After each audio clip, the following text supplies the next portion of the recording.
peculiarities in its military strategies and command structures. The resilience of the Greek city-states against a seemingly invincible force inspired a new sense of cultural identity and political aspiration among the Greeks, leading to the Golden Age of Athens.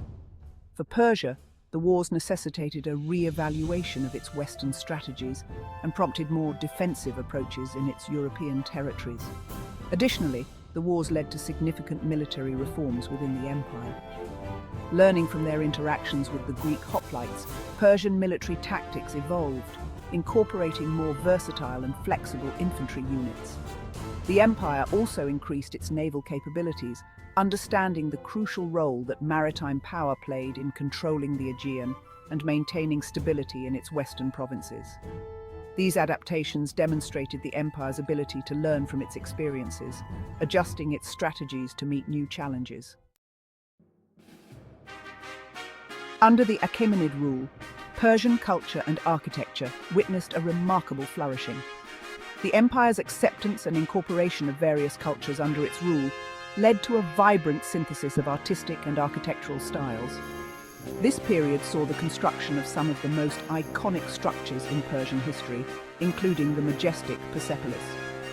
Founded by Darius I and expanded by his successors, Persepolis was not just a political capital, but also a cultural showcase for the empire. The grandeur of Persepolis, with its monumental staircases, exquisite reliefs, and imposing gateways, reflected the empire's wealth and the sophistication of its artistic endeavors. The site's elaborate carvings depict scenes of tribute bearers from various satrapies, showcasing the diversity and the administrative structure of the empire. This not only served as a reminder of the emperor's authority, but also as a symbol of unity and cooperation among the empire's myriad peoples.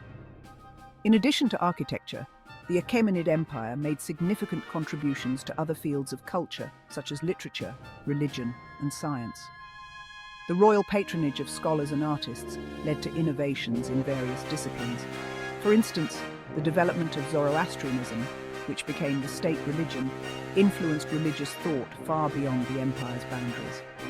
The ethical and moral principles of Zoroastrianism, emphasizing the battle between good and evil, had a lasting impact on the development of other religious traditions.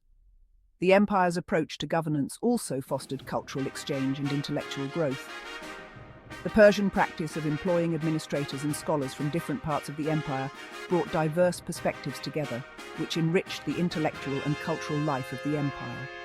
This cross-pollination of ideas not only strengthened the empire's cultural identity, but also laid the groundwork for advances in philosophy, medicine, and astronomy. Moreover, the Persian tradition of garden design, which aimed to create paradises as symbolizations of divine order on earth, influenced landscape architecture across the civilizations that followed. These gardens were not merely for pleasure, but were seen as an embodiment of the empire's ideal of harmony and order.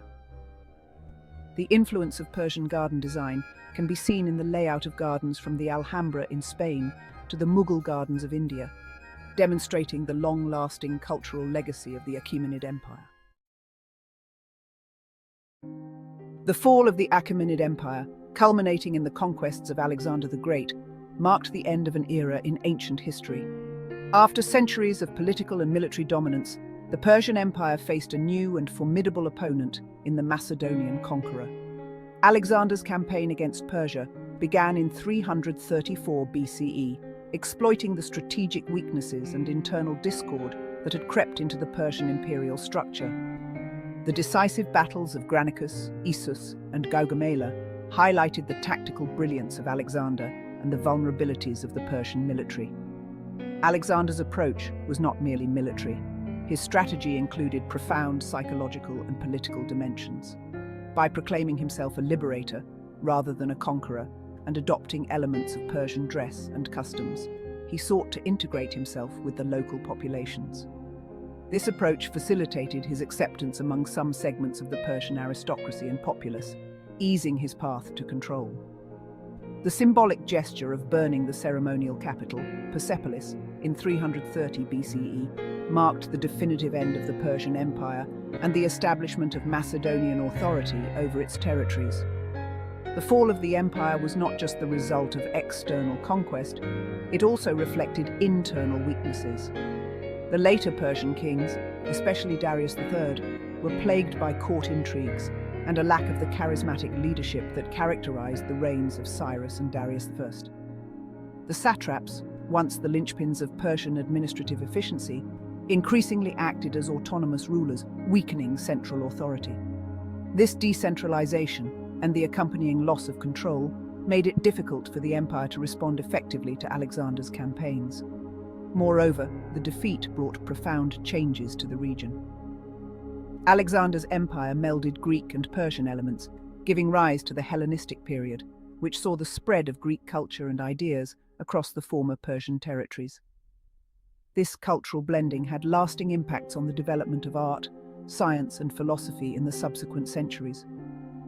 In conclusion, the fall of the Achaemenid Empire to Alexander the Great was a transformative event that reshaped the cultural and political landscapes of the ancient Near East. While it marked the end of Persian dominance, it also set the stage for the rich cultural and intellectual exchanges that characterized the Hellenistic era.